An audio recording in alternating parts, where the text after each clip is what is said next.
गुरुजी, मनन और चिंतन निरंतर कैसे हो? मन कुछ समय में फिर भाग जाता है।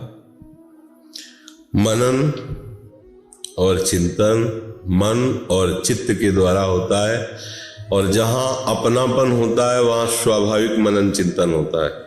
जैसे हमारा अपनापन शरीर से है, अंतःकरण से है, इंद्रियों से है, तो देखो भोगों का चिंतन स्वाभाविक होता है, हम करते नहीं। स्वाभाविक भोगों का चिंतन होता है, शरीर का चिंतन होता है, शरीर संबंधियों का चिंतन होता है। यही तो होता है। ये क्यों होता है? ये अपनेपन के कारण होता है। और यही अपनापन सबकी ममता ताग बटोरी, मम पद मन ही बांध बर डोरी। सबसे अपनापन हटाकर जब प्रभु के चरणों में लगा देते हैं, फिर मन नहीं भागता। अभी हमने प्रभु को पराया माना है, शरीर और भोगों को, शरीर के रिश्ते नाते संबंधों को सत्य माना है, अपना माना है। इसलिए हम प्रयास करते हैं, पर निरंतरता भजन में नहीं होती, मनन चिंतन नहीं होता। कारण अपनापन हमारा प्रभु से नहीं है। सत्संग सुने, स्वाध्याय शास्त्रों का करें, खूब नाम जप करें, संत संग करें, और उससे हम ये विवेक पूर्वक निश्चय करें कि प्रिया प्रीतम ही हमारे हैं, इसके सिवाय सब माया का नाटक है।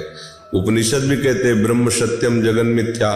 जहां ऐसा भाव आया तो फिर देख लेना, बार बार मन प्रियालाल के चरणों में लौटने लगेगा।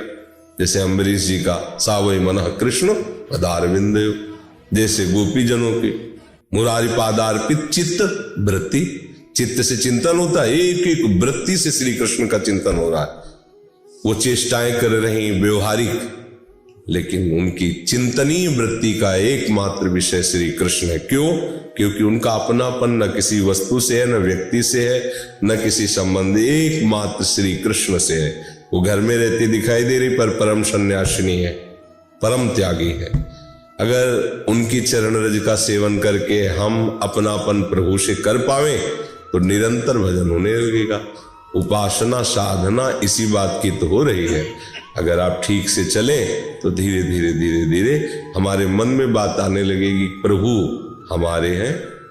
जैसे मीरा जी ने कि मेरे तो गिरधर गोपाल दूसरो न कोई। अब मीरा जी को भजन करना पड़ता है क्या? रात दिन बस तड़पन है उनके लिए। इसी को आप भजन कह लो। इसी को दरस बिन दुख न लागे ने, हृदय जल रहा है, नेत्र जल रहे हैं, मिले हुए हैं फिर भी तृप्ति नहीं है। और प्रेम प्रतिक्षण वर्धमानम। अब उसको ठौर कहाँ है कि और कोई जगह देख सके, कोई सुन सके। अपने प्रीतम के ऐसे सुख में मन और चित्त डूब जाता है कि पंग हो जाता है। तो अपनी आसक्ति गलत जगह है, और वो हमारी स्वीकृति से हुई है। हमने स्वीकृति किया है, आप हमारे हैं, मैं ये भोगूंगा, मैं इससे सुखी होऊंगा। ये आपकी दस्तखत है। इसी आपके दस्तखत के कारण आपका चित्त और मन ये गंदे चिंतन में लगा हुआ है। आप इसे पलटिए। सबसे पहले स्वीकार के श्यामा श्याम की मैं हूं, और मेरे श्यामा श्याम दूसरों न कोई। बैठा लो हृदय में और आचरण में लाओ इसी बात को, दूसरों न कोई। भजन छू दोगे दूसरे को तो भजन उसका होने लगे, तुम्हारे की बात क्या है। बस अपनापन करने की बात। संतों जो बड़े बड़े महापुरुषों में है, उनमें देखो सबसे उदासीन है, सबसे निरपेक्ष, एकमात्र अपने आराध्य देव में आसक्त है। तो उनकी गृहस्थी का भार भगवान ढो रहे हैं। बड़े बड़े महापुरुषों के चरित्रों को पढ़ के देखो ना, तो वो हम भी तो उन्हीं के बच्चे हैं, उन्हीं के अंश हैं। हमसे क्यों ऐसी भक्ति नहीं हो रही? क्योंकि हमने अपनापन प्रभु से वैसा नहीं किया जैसे वो किए हैं। अगर उनके कोटि प्राण भी होते तो उन्हें उछावर कर देते। वो ऐसे प्रभु को प्यार कर रहे हैं, और हम तो धोखेबाज हैं। कहते हैं प्रभु से आपके हैं, लेकिन न जाने किस किस को बोलते रहते हैं कि मैं आपका हूं, किस विषय को बोलते रहते हैं आपका हूं। वो सर्वज्ञ वो जानते, इसलिए चुप बैठे हैं।